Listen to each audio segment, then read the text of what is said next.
Visión País. Este programa es presentado por la Universidad Politécnica y Artística del Paraguay, UPAP. Transforma tus sueños en hechos con el auspicio de la Universidad Nacional de Pilar.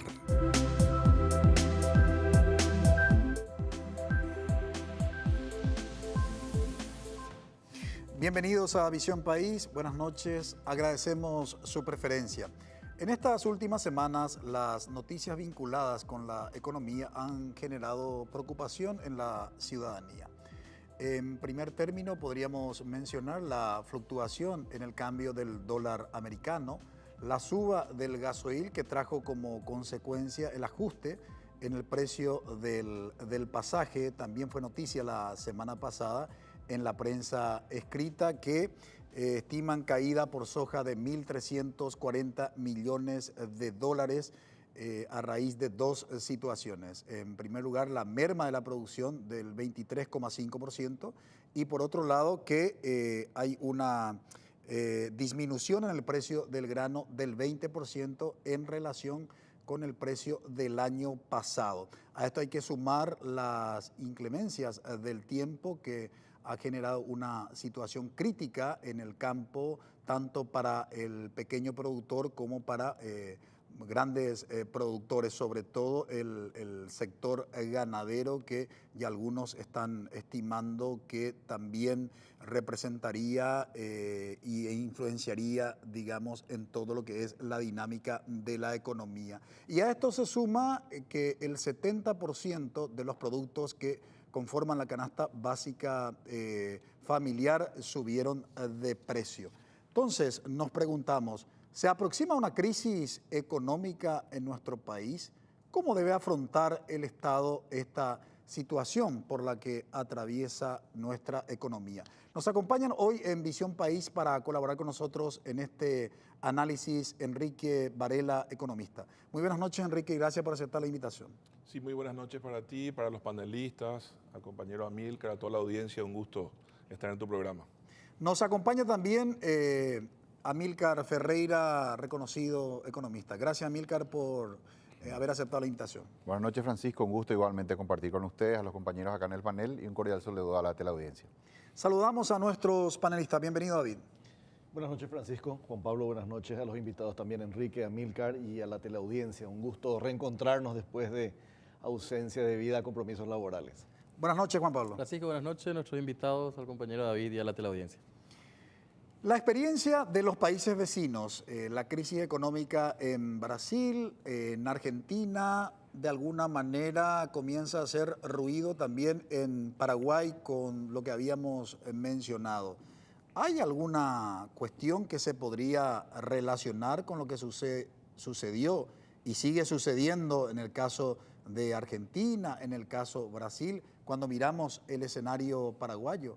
¿Realmente estamos próximos a una crisis económica? ¿Cuál es la responsabilidad del Estado ante este tipo de situaciones? De todo eso estaremos hablando durante el desarrollo de nuestro programa. Le invitamos a que nos acompañen. Brevísima pausa. Porque decidiste cambiar y mejorar. Elegiste ser quien siempre te propusiste. Tu fortaleza es la confianza. Y esa confianza te llevó a que ahora te llamen abogada. Transforma tus sueños en hechos. UPAP, hacemos.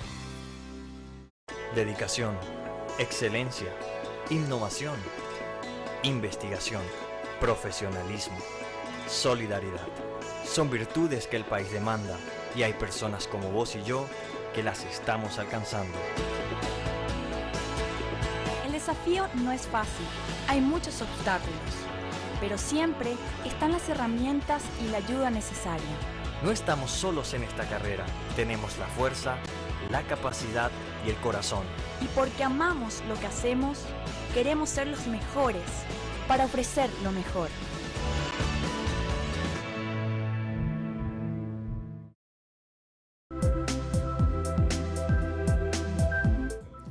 El futuro de la economía paraguaya es el tema de análisis hoy en Visión País. Y queremos hacer un análisis riguroso hoy desde el programa, porque hay ciertos indicadores que ha generado preocupación en estos últimos tiempos. Nos hablan de que la macroeconomía todavía es saludable, pero el dilema, que casi se volvió histórico, es lo que hace al tema de la microeconomía. Además, se sumó en estos últimos tiempos el dilema del clima, la crecida del río puntualmente, la cantidad de agua caída en tan poco tiempo que nada está planificado, nada está pensado. Y todo esto, por supuesto, tiene sus consecuencias, afecta a lo que se suele denominar a la dinámica de la economía. En ese contexto, una primera caracterización de esto que hemos mencionado, Enrique, ¿cómo podríamos definir la situación de la economía paraguaya hoy? Yo empezaría diciendo que es una economía estable, diría que es una economía que sigue creciendo a pesar de múltiples shocks externos fundamentalmente y también internos, que después podemos profundizar. Sigue creciendo a pesar de que tiene países que son sus socios históricos que no le está yendo muy bien, especialmente Argentina, que está con un crecimiento negativo, versus Brasil, que está en crecimiento positivo, pero muy bajo. Y diría que todo eso se logra gracias a que hemos hecho bien algo en los últimos 15, 20 años, que es la estabilización macro. Y por eso estamos viendo de que tenemos un déficit fiscal relativamente controlado, todavía hay expectativa de cumplir la meta de 4% del Banco Central de este año, de tener una inflación de un dígito, inclusive debajo de 5 puntos. Tenemos un dólar que, si no me equivoco, se depreció 6 o 7%. 7 en lo que va del año, 15 en los últimos 12 meses. Si comparamos con la depreciación de otros países, es una depreciación o una devaluación muy pequeña, ¿verdad? Y si uno analiza todos los factores exógenos internacionales que van más allá de nuestra región, que tienen que ver con, que están impactando en el precio a la alza del petróleo o la caída de los precios de nuestros commodities principales.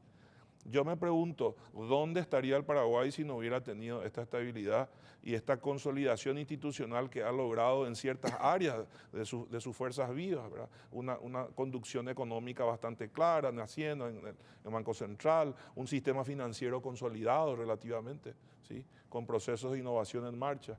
Así que diría que es una economía que está camino a una ralentización, es decir, a un crecimiento menor, ¿verdad? ¿Cuál va a ser exactamente ese crecimiento? Eso se va a ir revisando trimestre a trimestre. Por ahora hay un consenso de que no va a ser 3,2, es decir, hay casi un consenso que va a bajar más hacia 2,5.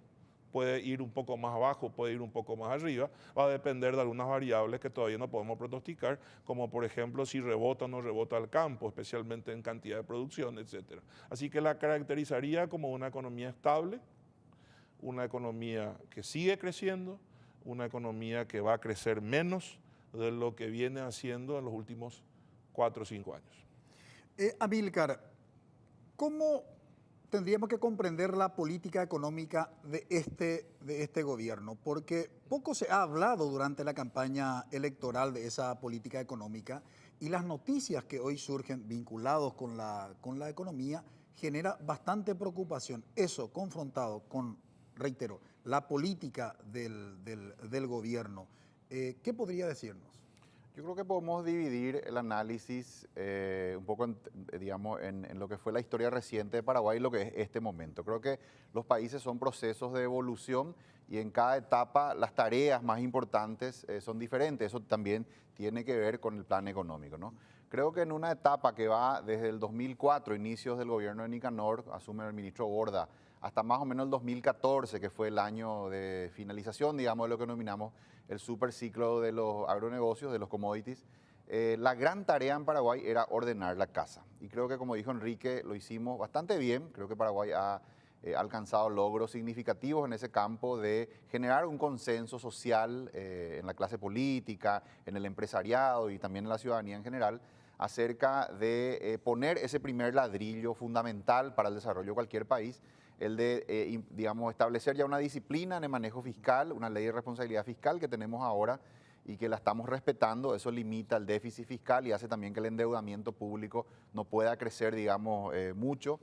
el Banco Central Independiente, y bueno, cierta institucionalidad, en cierta manera se ha generado un consenso escrito, o no, perdón, no escrito, un consenso no escrito en Paraguay, de que todo bien, tenemos muchos problemas, pero con la economía no se juega. Ahí sí, en cierta manera, hemos sido serios y creo que eso, en un vecindario caracterizado por desequilibrios macro, no es poca cosa, ¿verdad? Que Paraguay haya alcanzado eso. Ahora bien, yo diría que esa etapa ya está concluida.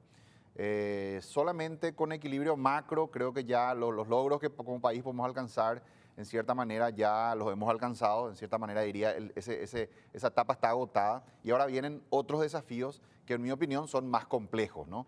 Paraguay, como resultado de ese orden macroeconómico, ha venido mejorando su calificación crediticia. Hoy estamos ya con una calificación de B+, que nos pone a un escalón nomás del grado de inversión. Alcanzar esa categoría va a significar un antes y un después en la historia económica de Paraguay, por una razón muy simple. Los principales movilizadores de capital del mundo, los fondos de inversión, en la mayoría de los casos tienen un reglamento que dice que pueden invertir en títulos, papeles con grado de inversión y no lo pueden hacer en aquellos que no lo tienen. Por ende, los niveles de inversión extranjera directa en países con grado de inversión con respecto a aquellos que no lo tienen son muy diferentes. Por poner un ejemplo cercano, en la última década, Uruguay ha estado recibiendo en promedio 10 veces el nivel de inversión extranjera directa de Paraguay. Mientras Paraguay estaba entre los 300 millones de dólares por año promedio, Uruguay estaba promediando 3.000 millones de dólares por año. Entonces la gran tarea ahora creo que pasa no tanto por el plano económico, sino por el aspecto institucional. Paraguay creo que tiene que dar un paso decidido en el fortalecimiento institucional y me refiero específicamente al Poder Judicial. Si vos me preguntaras de todo lo que el país tiene que hacer en esta etapa de su historia, que no veo nada más importante que el fortalecimiento institucional, ir ya a un modelo no de justicia sometida, manejada por caciques políticos por teléfono como históricamente ha sido, sino ya de una justicia independiente, seria, que brinde garantías tanto a los que vivimos acá como a los que quieren venir a invertir a Paraguay y parecernos más, ¿verdad?, a lo que es Perú, a lo que es, ¿por qué no?, Brasil también, que si bien ha tenido episodios impresionantes de corrupción, sin embargo sus instituciones han mostrado fortaleza. Uruguay, ¿verdad?, que tiene una tradición de fortaleza institucional, Chile también. Y eso es creo que lo que en un análisis más de largo plazo, ya mirando un poco, no solo la coyuntura, esto es una desaceleración momentánea, yo creo que esto es parte del ciclo económico, va a pasar, nos hace sufrir un poco, pero creo que la mirada tiene que ser un poco más a largo plazo y en ese sentido yo quiero poner el foco sobre esa importancia. Y le agregaría también la necesidad de una fuerte inversión a partir de esta reforma tributaria que ahora vamos a llevar adelante, una fuerte inversión en salud y en educación, el capital humano, porque, y cierro con esto, el país solamente basado en equilibrio macro creo que ya es un país agotado. Ese modelo está agotado, ya hemos obtenido los beneficios que podemos obtener de eso. A partir de ahora creo que los desafíos son más complejos y pasan por esas dos cosas. Por un lado el fortalecimiento institucional en primerísimo lugar y luego una fuerte inversión en capital humano porque eso es lo que va a hacer que como país podamos pegar un salto, convertirnos en una potencia exportadora, competitiva y conectada al mundo. Ahora, hay elementos muy interesantes que los invitados están poniendo en perspectiva y sobre todo la caracterización de la economía que describió muy bien Enrique Amílcar, que habla de un tema que venimos insistiendo nosotros aquí en Visión País, que tiene que ver con el tema de la falta de institucionalidad. Recordamos simplemente la última encuesta del Latinobarómetro, donde las instituciones republicanas gozaban, digamos, de un porcentaje ínfimo de credibilidad. ¿Qué se podría agregar a todo esto, David? Tengo un planteamiento para ambos panelistas hoy. ¿Es prioritaria en este escenario la reforma fiscal o es más importante impulsar el proceso de transformación educativa? Por ejemplo, ¿podríamos hacer este proceso de transformación educativa para empezar a crecer de otra manera, agotadas las posibilidades ya de este modelo de equilibrio macroeconómico que ya dio, como decías, Amílcar, todo lo que podía dar? Agotado esto, ¿es necesario entrar en el proceso de transformación educativa con más energía que en el proceso de reforma fiscal o necesitamos primero la reforma fiscal para financiar educación? Dejamos esa pregunta entonces, Perfecto, sí. David. Juan Pablo. Yo aprovecho también entonces la ocasión para justamente plantear a dos especialistas que están esta noche con nosotros, Francisco, con tu permiso. Y en realidad vengo escuchando mucho, yo trabajo en un medio económico y con Amílcar solemos hablar mucho sobre estos temas también en torno a la economía y en realidad me gustaría también hoy, si ellos nos pueden hacer referencia, si se está sincerando la economía en nuestro país. Mucho se mira con añoranza al régimen, o sea, al gobierno anterior, de bonanzas, pero en realidad también yo creo que hay algunos elementos que tenemos que analizar a profundidad. Y si realmente estamos pasando a un proceso de sinceramiento de nuestra economía y que realmente la gente no se está acostumbrando a números reales, y eso es un poco la pregunta, Francisco. Bueno, trasladamos la pregunta a nuestros invitados. Enrique. Yo soy un creyente de los procesos integrales. Yo no creo en los procesos de A o B. Es A más B más C más D más E en un proceso ordenado y compactado. Es decir, la transformación del capital humano que nadie puede discutir. Creo que nadie puede defender que un país avance sin un capital humano bien formado. Eso no puede ser discusión, no se puede discutir. Lo que pasa es que ese es un proceso a largo plazo, que estamos totalmente de acuerdo que iniciarlo, ¿verdad? Con todo lo que eso implica y con un gran consenso, porque las grandes transformaciones estructurales de un país no se logran impulsados por un sector, ni por el Ejecutivo ni el Legislativo, es un consenso multifuerza, ¿verdad? Pero en simultáneo tenemos que hacer la reforma judicial, la reforma del sistema electoral, la reforma constitucional que tenemos pendiente en algunas cuestiones importantes, la creación de las instituciones que habla Amílcar, que planifiquen. Yo le pregunto a ustedes, ¿quién planifica en Paraguay? ¿El equipo económico? ¿La STP? ¿El Ministerio de Industria? ¿Qué somos un país que actúa en forma reactiva o un país que planifica a corto, mediano y largo?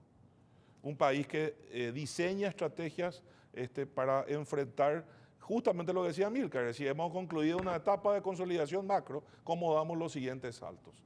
Entonces yo querría nomás aclarar, no se trata de hacer una reforma tributaria o la reforma educativa. Son cosas que van en andariveles simultáneos. Y con respecto a la reforma tributaria, ese tampoco no es la panacea.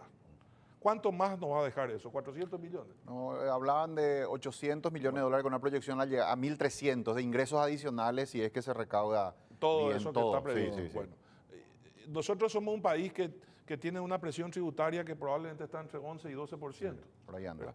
Sí. Y las recomendaciones son que en salud y en educación como mínimo estemos en 6 y en 7. Es decir, solo en esos dos rubros un país tiene que tener un gasto de 13% del PIB. ¿Cómo hacerlo en un país donde el ingreso total del Estado está en torno a 11? Es decir, nuestras distancias en términos de infraestructura, en términos de la inversión que hay que hacer en educación y salud, la distancia que hay entre los presupuestos actuales y a donde tenemos que llegar es tan enorme, es tan distante, es tan importante eso, que yo no veo que estas reformas tributarias parciales que tocan algunos impuestos al consumo, que no es un tema que nos tendríamos que debatir ítem por ítem, o que unifican el cierto tipo de tributos como el IRASI, con el IRAGRO, que podemos estar todos de acuerdo porque eso es importante. Nivelar la cancha. Nivelar la cancha, difícil discutir contra eso, ¿verdad? Pero nos pasa por ahí nuestro problema y en algún momento tenemos que sentarnos a discutir los 4 o 5 elementos centrales que hay que transformar, que si lo hacemos va a traer como añadidura y consecuencia una de ellas pasar a grado de inversión y, ojo, podemos pasar a grado de inversión, pero estamos en condiciones para aprovechar la inversión de capitales.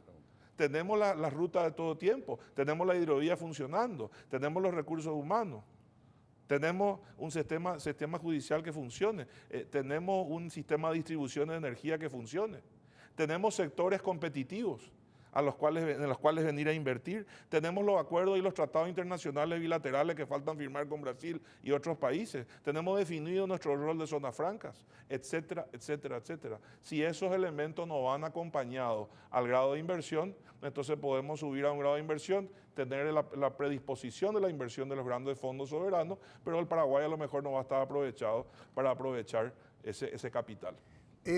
Tengo que cumplir con mis anunciantes, después volvemos con el economista Amílcar Ferreira respecto al tema de la institucionalidad y la necesidad de la transformación educativa, una apuesta verdadera a la formación del capital humano. En ese contexto de la formación justamente del capital humano, la Escuela de Gobierno y Políticas Públicas Norberto Bobbio está gestionando un par de diplomados. La Escuela de Gobierno y Políticas Públicas Norberto Bobbio convoca inscripciones para el Diplomado en Política Educativa y Legislación de la Educación Superior, dirigido a directores de universidades e institutos superiores, rectores, vicerrectores, decanos, directores académicos, coordinadores de áreas, coordinadores de carreras, secretarios académicos, asesores jurídicos de instituciones de educación superior, docentes de instituciones universitarias, abogados, asesores y técnicos del área educativa de entidades estatales y privadas.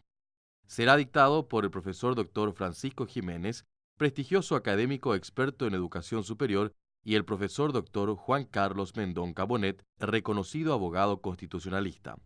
El diplomado en Política Educativa y Legislación de la Educación Superior está reconocido por resolución del MEC. Más informes al 0981-256-726 o ingresar a la página web www.escuelabovio.edu.py.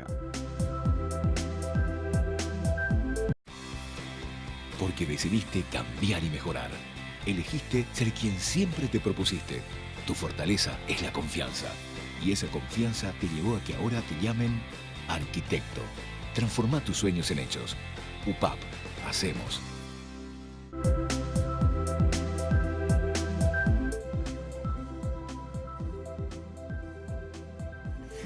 La pregunta que había formulado el panelista David, si la condición era la reforma fiscal para luego pensar en una transformación educativa, en una reforma educativa, trasladamos la pregunta a nuestro invitado Amílcar, pero agrego algunos datos. Según algunos analistas, la inversión, tomando como criterio el Producto Interno Bruto, en estos últimos tiempos en educación está por los 3,4 a 3,7. Ni siquiera se cumple el 20% del presupuesto de la Administración Central establecida por prescripción constitucional, porque ha caído a partir del 2014, está por los 18,5. Si miramos el porcentaje de ejecución de los fondos provenientes del FONACIDE al sector educativo, vemos que hay incapacidad de gestión, porque algunos programas y proyectos se han ejecutado en un porcentaje ínfimo. Con todas esas caracterizaciones, ¿cómo apostar por la formación de capital humano, Amílcar? En primer lugar, quiero contestarlo de la reforma tributaria. Yo soy de los que está de acuerdo con eso. Yo creo que es una reforma necesaria y eso va también a disponibilizar recursos que luego van a permitir, ojalá se blinden esos recursos y realmente se inviertan en esa próxima gran tarea que Paraguay tiene que acometer, que es la fuerte inversión en salud y capital humano, ¿no? En la educación. Esta reforma tributaria, en mi opinión, no va a venir a elevar impuestos, que en cierta manera pareciera que se quiere vender esa idea. En realidad lo que va a hacer es, por un lado, nivelar la cancha, hacer de que ese triple 10, que en términos nominales hoy, en cierta manera, grafica lo que es nuestro sistema impositivo, nivelar para que todos los sectores paguen eso. Hoy hay que recordar que hay algunos sectores que tienen excepciones tributarias, IVA con el 5% o directamente no pagan algunos impuestos. Entonces, ya el triple 10 nos convierte en uno de los países con el sistema tributario más competitivo de la región e inclusive del mundo. Solamente paraísos fiscales tienen sistemas impositivos con tasas más bajas. Dentro de los países que viven, digamos, esos impuestos, Paraguay tiene el sistema impositivo con impuestos más bajos.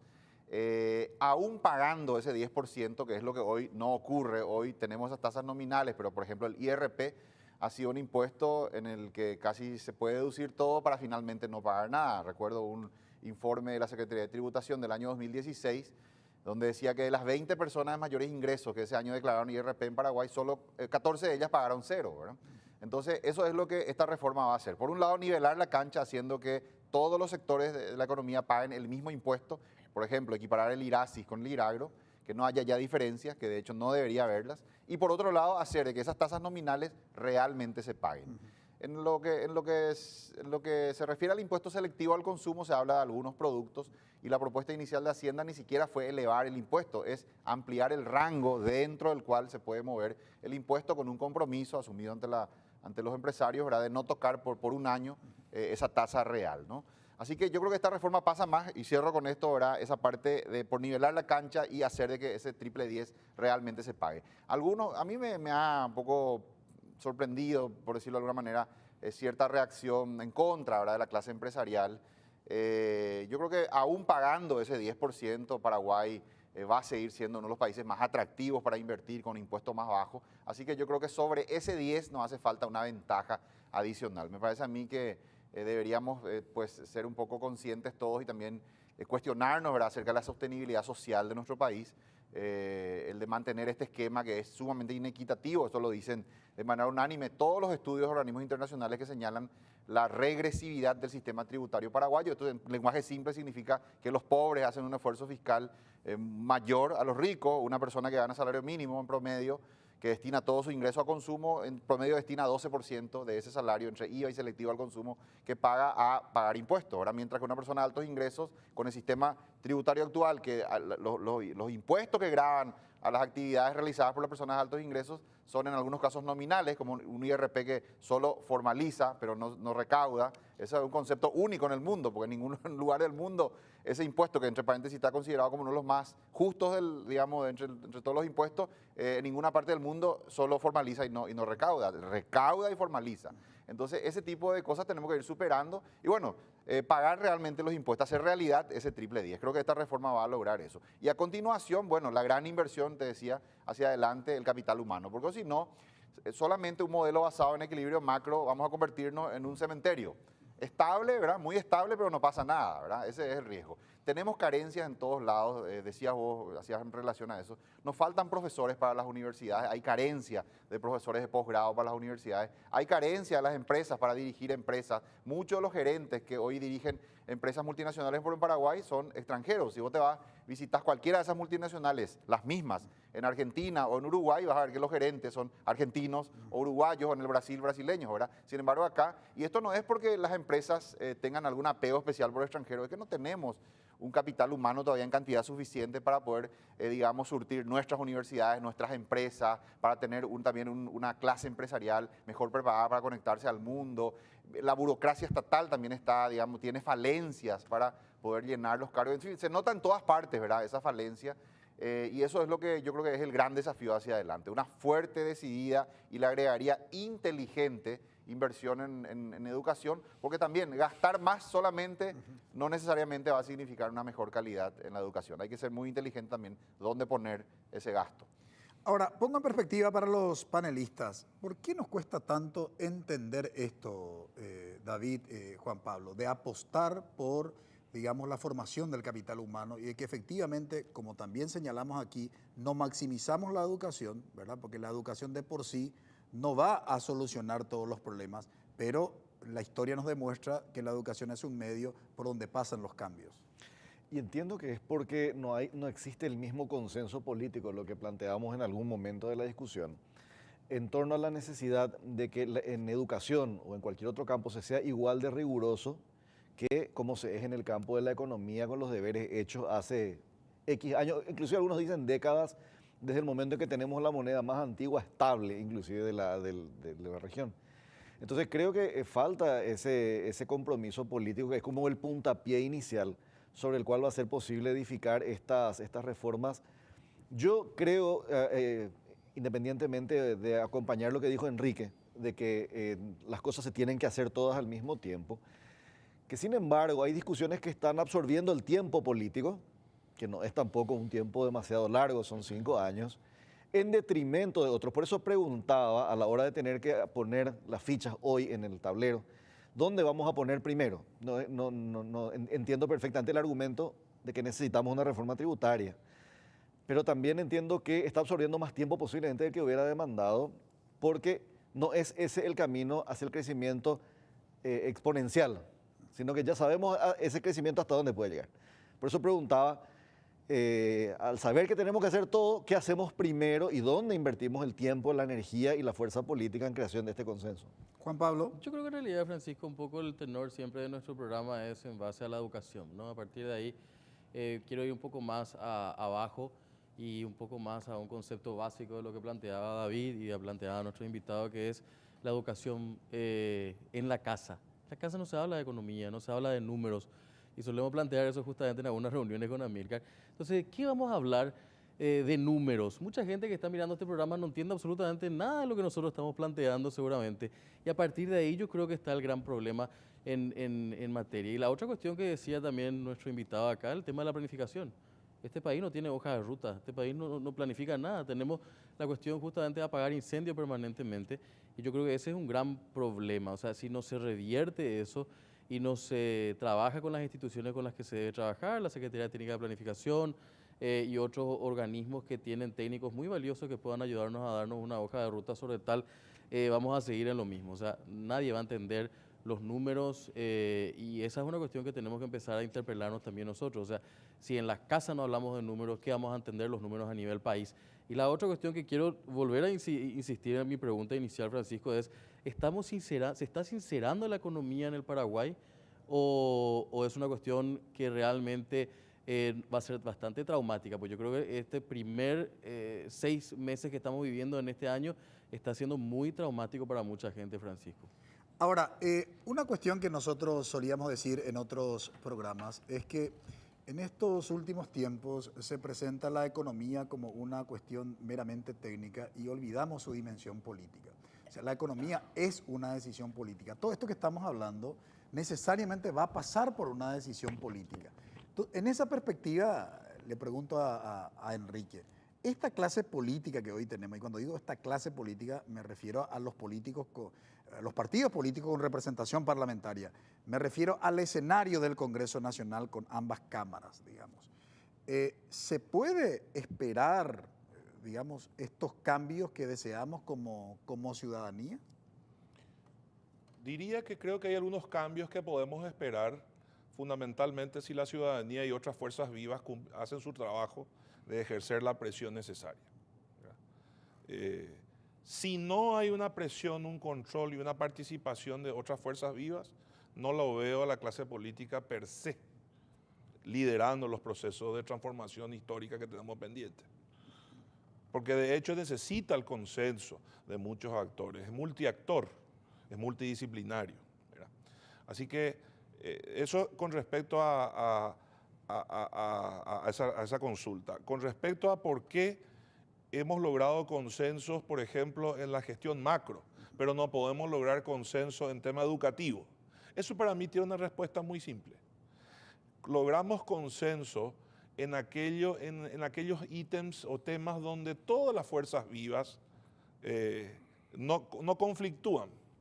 En pocas palabras, a ningún sector le conviene un país macroeconómicamente desestabilizado. Llegar a situaciones como otros países con inflación de 3 dígitos, ¿sí? Con sistemas colapsando, con grandes manifestaciones, ¿sí? Con incapacidad de pagar salarios públicos, ¿sí? ¿A qué actor le conviene eso? Al político no le conviene al empresariado, no le conviene a nadie. Entonces ahí hubo un consenso, un proceso de maduración rápido. Pero cuando entramos en el sector educativo, ahí sí se encuentran los intereses de un país que se quiere modernizar, que quiere capital humano, que quiere ir adelante, que quiere innovar, que quiere ir y transitar el camino de los países desarrollados, y en un país que tiene un sector de la población que todavía está acostumbrado a las viejas prácticas del prebendarismo, del clientelismo, ¿sí? Del manejo de la educación con fines políticos electorales, ¿sí? Con partidos políticos que están vaciados intelectualmente, donde no se genera debate con rigor.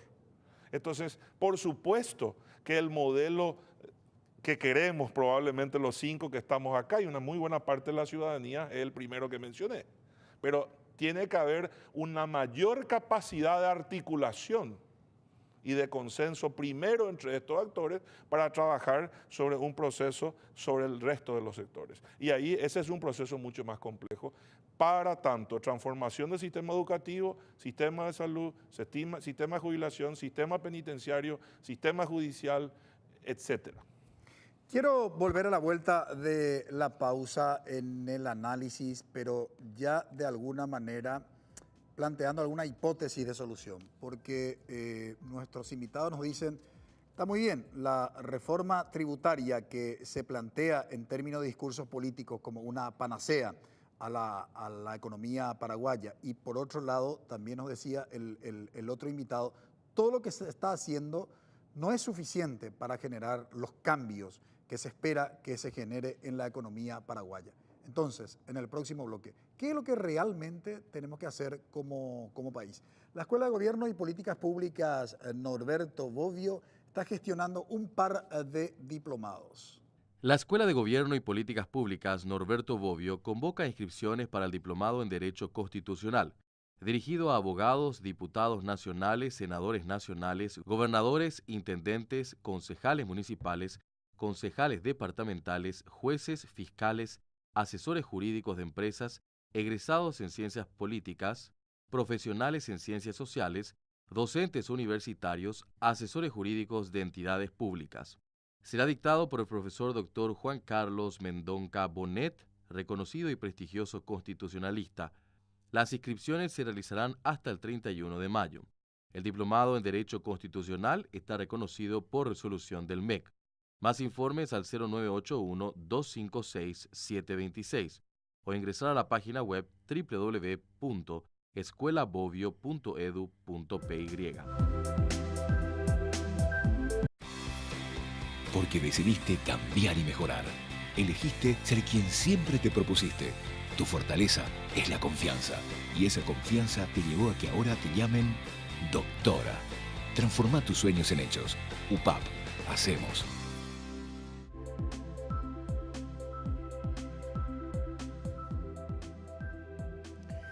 Si hemos hecho bien la tarea en lo que hace al tema de la macroeconomía y como señalaron nuestros invitados del día de hoy, bueno, eso ya de alguna manera tocó techo. Ahora tenemos que comenzar a mirar, digamos, otros factores. En ese contexto, ¿cuál es la solución, por ejemplo, a la informalidad en el ámbito económico y en ese mismo contexto, Amílcar, la responsabilidad del Estado? Mira, yo creo que estamos, como te decía, mi primera intervención, en un momento donde las tareas que se vienen adelante son más complejas porque implican un cambio cultural. En cierta manera, en la etapa anterior, eso de la tarea principal era ordenar la casa, era un poco más fácil porque era simplemente un trabajo, ¿verdad?, al interior de Hacienda, controlar un poco el gasto público, bueno, ir avanzando en el proceso, digamos, de una mejor recaudación, pero eran tareas, digamos, más fáciles. Lo que viene a continuación, ya logrado eso, es más complejo porque implica un cambio cultural. El fortalecimiento institucional implica un cambio cultural porque imagínate el tamaño del desafío. Con la misma clase política que durante décadas tuvo arrodillado a su servicio al Poder Judicial, ahora tenemos que ir a un modelo, o por lo menos creo que coincidimos en la necesidad, ¿verdad?, ir a un modelo de justicia independiente y seria, donde ellos mismos seguramente van a ser, varios de los miembros de esa clase política, los primeros que van a ser afectados y algunos de ellos terminarán en la cárcel, ¿verdad? El tema de ir transformando la economía, esos sectores que trabajan todavía en negro, ir combatiendo. Hay todavía sectores importantes, hay estudios que demuestran eso, ¿no?, que hablan de hasta 40% de la economía paraguaya que se desenvuelve dentro de ese sector de economía negra, subterránea, ¿verdad? No sé, el otro día veía que, según dice la Senat, el negocio de la droga, por ejemplo, tiene un tamaño similar al de la ganadería. O sea, es grande, es importante. Ahora vemos que hay, digamos, pareciera, ¿no?, una decidida acción para ir combatiendo eso, creo que forma parte del cuadro general de un esfuerzo como país de ser más serio.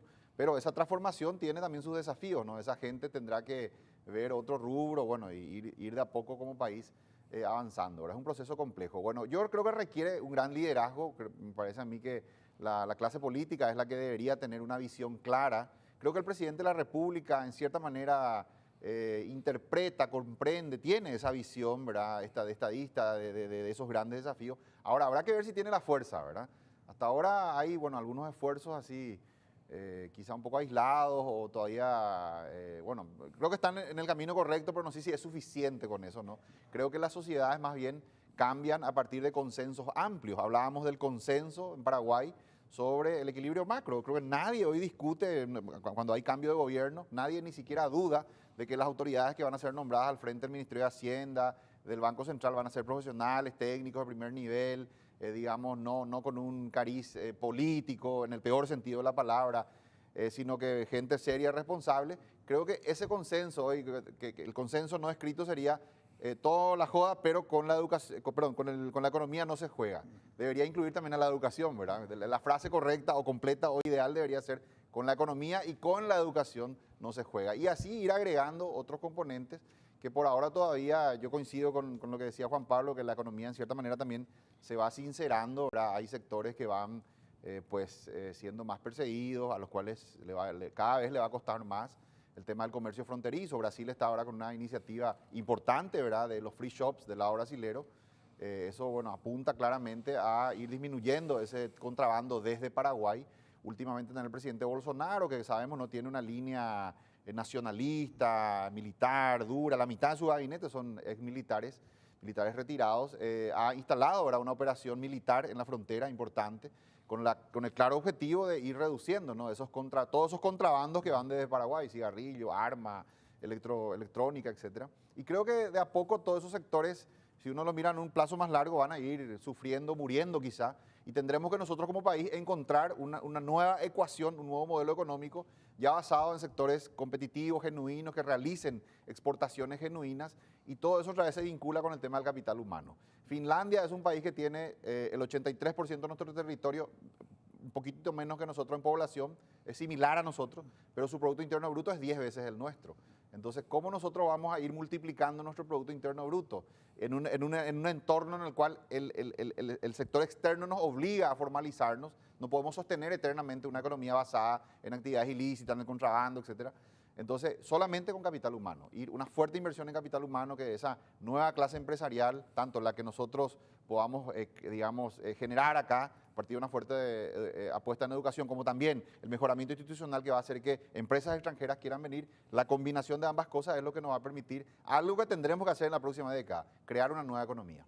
Enrique, todavía como tarea pendiente, ¿qué nos queda? Bueno, nos quedan muchas cosas, entonces yo creo que no nos queda el tiempo suficiente para desarrollar todo, entonces tenemos que elegir algunos pilares. Yo creo que un pilar fundamental tiene que ver, y son tres cosas que se atan entre sí, que es la mejora del clima de negocios en todas sus facetas.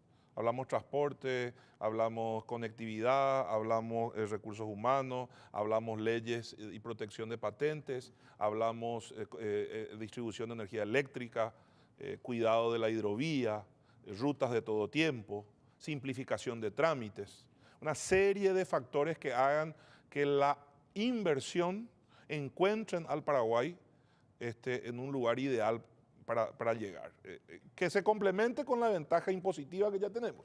Pero solo la ventaja impositiva, el famoso 10-10-10, pues acaso ya no demostró que no es suficiente si seguimos recibiendo poquísima inversión extranjera directa, ¿verdad? Así que primero tenemos que trabajar eso. Por otro lado, tenemos que impulsar el plan industrial del Paraguay, ¿verdad? Tenemos que salir.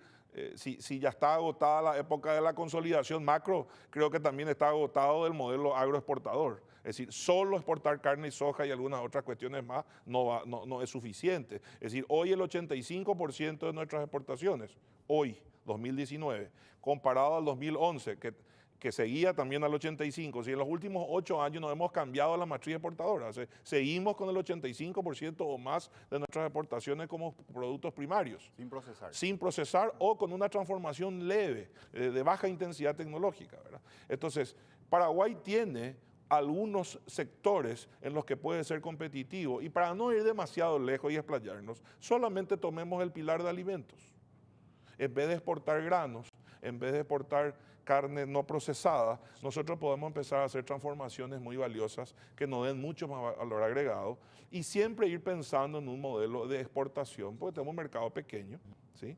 Y por otro lado, trabajaría fuertemente una política de ciencia y tecnología con énfasis en los procesos de innovación, de spin-off, de incubación y de implementación de modelos que ya han sido exitosos, como el de Israel y otros países, ¿sí? Hoy el Paraguay casi no invierte en conceptos de ciencia y tecnología. No existen fondos, no existen organismos que financien el capital de riesgo, capitales ángeles, todo eso está por desarrollarse. Entonces, si seguimos en el derrotero actual, no estamos incentivando el desarrollo del conocimiento y el desarrollo de los inventos y el desarrollo de patentes y el desarrollo de nuevas tecnologías.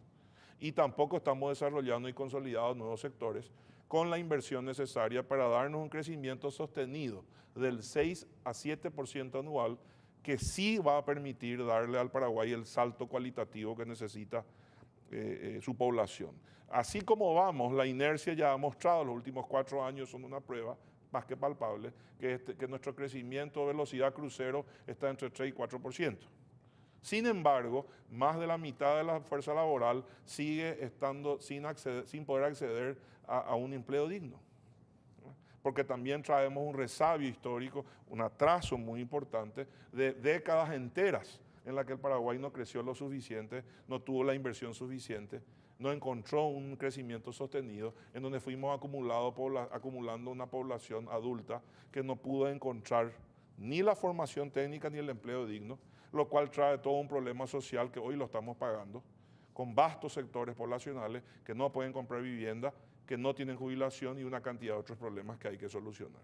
Así que me detendría por ahora ahí, suscribiendo plenamente las opiniones de mi colega que mencionó el Poder Judicial, que mencionó pensiones, que mencionó capital humano. O sea, no estoy en desacuerdo en nada con eso. Pero sí o sí tenemos que incorporar estos elementos que mencioné y con gran preocupación le transmito de que no observo en las fuerzas vivas ni en el gobierno un trabajo sistemático sobre estos ejes. Veo iniciativas periféricas, algunas iniciativas descoordinadas o algunas acciones de poco impacto, nada importante. Ojalá eso se pueda revertir en el corto plazo. Me quedan 3 minutos y una reflexión final me gustaría de cada uno de los invitados. En primer lugar, estas noticias vinculadas con la economía, si se irá agudizando y en segundo término, digamos, sin una formación de una élite, ¿cómo lograr lo que ustedes estuvieron analizando y proponiendo? Mira, yo creo que estamos en un momento de desaceleración que no es lo mismo que recesión. Yo creo que a pesar de esta caída de ventas que vemos, Paraguay mantiene sus fundamentos económicos. Paraguay sigue siendo una economía competitiva, que tiene un bajo déficit fiscal, un bajo nivel de endeudamiento. En cierta manera, estamos, digamos, bien preparados para soportar. Seguramente tendremos que ajustarnos los cinturones todos los sectores, pero de todas maneras no es una situación catastrófica.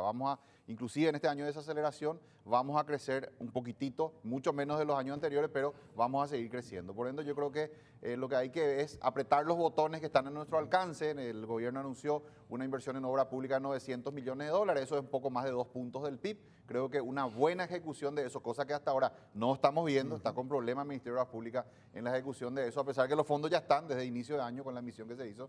Creo que tienen que apretar el acelerador en este segundo semestre para, yo le pondría también énfasis cuando hablamos de obra pública en el tema de vivienda. Creo que hay que construir mucha vivienda este año. ¿Por qué lo digo? Porque cuando uno habla de obra pública hay obras y obras, hay obras que tienen un efecto distributivo mayor. Claramente el tema de vivienda, por toda la cadena que está involucrada, tiene un efecto distributivo mayor y una buena forma de inyectar dinero a la economía y de paso generar un bienestar social es el de vivienda. Entonces, yo más bien diría apostar, no volvernos locos con esto, hacer todo lo que se pueda, todo lo que está a nuestro alcance. Los ciclos económicos existen, tampoco hay que esperar que el gobierno va a resolver todo, pero creo que eso puede ayudar. Y seguir, ¿verdad?, en ese proceso de fortalecimiento institucional, de apuesta en la educación. Ahora con la reforma tributaria creo que se presenta una excelente oportunidad para, a continuación, la gran discusión que siga tiene que ser, en mi opinión, el tema de inversión en capital humano. Enrique, en breves palabras. Yo diría que no tenemos que generar un ambiente más dramático del que estamos. No que olvidemos nunca que en economía las expectativas que manejan los agentes económicos es fundamental para sus decisiones, ¿verdad? Es decir, efectivamente tenemos algunos elementos exógenos especialmente que han impactado negativamente, pero algunos de esos elementos van a cambiar y algunos de esos elementos están para quedarse, ¿verdad? Es decir, no vamos a volver probablemente a los superprecios de commodities, pero sí probablemente pueda rebotar la economía con mejor clima, por ejemplo, ¿verdad? La OPEP y otros organismos que están relacionados a la producción de petróleo están reuniéndose en junio, probablemente para discutir ampliar el volumen de producción, porque ya está habiendo crisis en Medio Oriente y en el Golfo que está impactando el precio del petróleo. A lo mejor eso condiciona una baja. Estados Unidos se está dando cuenta de que la política de seguir subiendo tasas ya no era conveniente, entonces estabilizó eso y podría darse un escenario hasta inclusive que dé un pequeño retroceso en tasa, lo que podría hacer que la devaluación de las monedas de los países emergentes no continúe esa trayectoria tan fuerte. Tal vez Brasil logre un consenso importante en la reforma jubilatoria que tiene pendiente y otras cuestiones que puede disparar un crecimiento a lo mejor a partir del 2020. El caso de Argentina me voy a reservar porque es un caso un poco más complejo, con incertidumbre política profunda, etcétera, etcétera. Si alguno de estos elementos que estoy mencionando se dan vuelta y se revierten, no me sorprendería que volvamos a nuestra velocidad crucero del 3, 3,5. Pero eso, lo malo es que eso es insuficiente. Y lo malo es que los paraguayos nos acostumbramos a que eso es suficiente. Y yo les digo que eso es insuficiente. Y diría para terminar, ojalá el gobierno tome una decisión histórica en este año y tal vez el próximo, que es la conformación de estamentos institucionales que no tiene, en los cuales se pueda planificar y discutir los procesos de transformación, porque las instancias habituales que tenemos, como los ministerios y las secretarías, el equipo económico, el Consejo de Ministros, la STP y todo nuestro entramado institucional, eso está diseñado para el día a día y para las reacciones de coyuntura, y no para la planificación a largo plazo o para el diseño de transformaciones históricas. Y eso está pendiente como tarea. Ojalá este gobierno lo haga. Ningún gobierno post-Stroessner lo encaró hasta el momento. Clarísimo. Agradecemos a nuestros invitados. Muchas gracias, Amílcar, por colaborar con nosotros. Muchas gracias. Gracias, Francisco. Gracias a ustedes. Gracias a la audiencia. Alumnas de la carrera de obstetricia de la Universidad Autónoma de Chile participaron del programa de movilidad académica de la Universidad Politécnica y Artística del Paraguay, UPAD, con prácticas profesionales de internado en hospitales de nuestro país. Este es un breve resumen de la actividad. De la Universidad Autónoma de Chile. Estoy en Paraguay por un intercambio que se realizó en convenio con la Universidad UPAP y la Universidad Autónoma de Chile. Somos parte de la unidad de maternidad, específicamente en las salas de parto y en las salas de atención inmediata de recibimiento de recién nacidos. Tuve el placer de recibirles a los estudiantes de la Universidad Autónoma de Chile, estudiantes espectaculares que estuvieron rotando por diferentes áreas, como sala de partos, que es el área tocoquirúrgica, el área neonatal. Es una experiencia muy bonita y que siento que a todos nos va a enseñar más de lo que podemos aprender en los libros.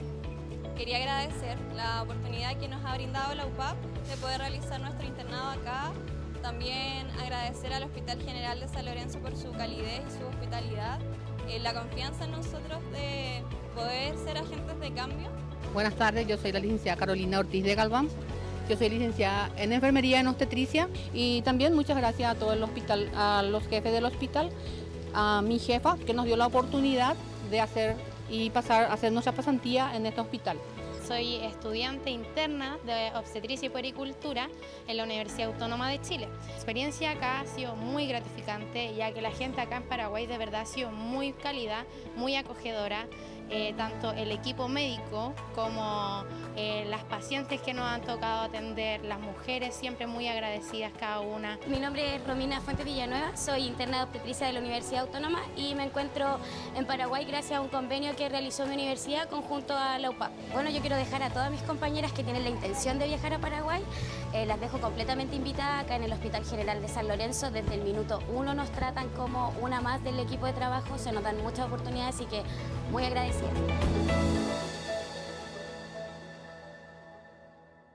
Agradecemos también a nuestros panelistas, a David y a Juan Pablo. Buenas noches, Francisco. Brevísima pausa. A la vuelta presentamos nuestra conclusión.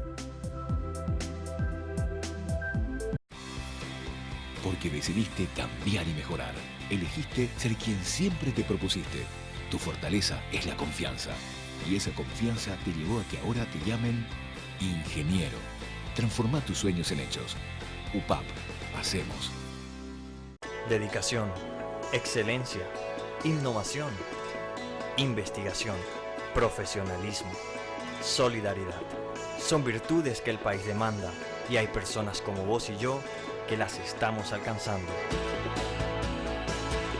El desafío no es fácil, hay muchos obstáculos, pero siempre están las herramientas y la ayuda necesaria. No estamos solos en esta carrera, tenemos la fuerza, la capacidad y el corazón.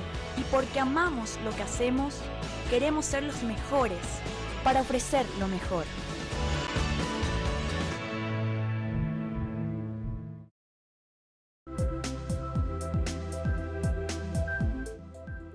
El futuro de la economía paraguaya ha sido el tema de análisis hoy en Visión País. tanto Amílcar Ferreira como Enrique Varela, invitados que colaboraron con nosotros en el análisis, coincidieron en que efectivamente la reforma tributaria que se va a estar debatiendo en el Congreso Nacional no será la solución de la economía paraguaya. Por un lado, logrará en gran medida formalizar, pero que lo que va a recaudar no será suficiente. Se necesita de un cambio profundo. Nos decía Enrique Varela que Paraguay tiene un modelo productivo de hace 9 años, con ese modelo agroexportador, prácticamente sin ningún tipo de modificaciones, seguir exportando carne y granos deja, digamos, muy poco margen para la economía paraguaya. Habría que pensar en alguna incorporación de la tecnología para poder modificarla y de esa manera lograr mayor inyección a la economía paraguaya. Por otro lado, nos decía Amílcar Ferreira que efectivamente este modelo macroeconómico ya ha tocado techo. Es decir, necesitamos ya mirar también otros factores que hacen a la economía, y en ese contexto puntualizó en varias ocasiones durante el desarrollo de nuestro programa la apuesta por el capital humano.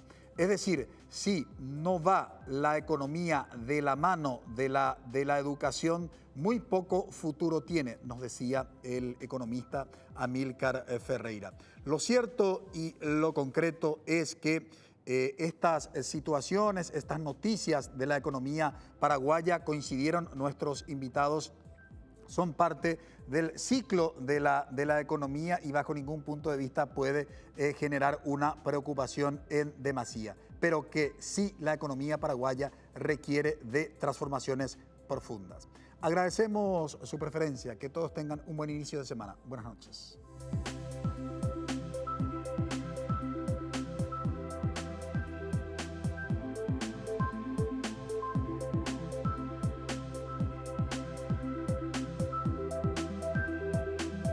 Visión País.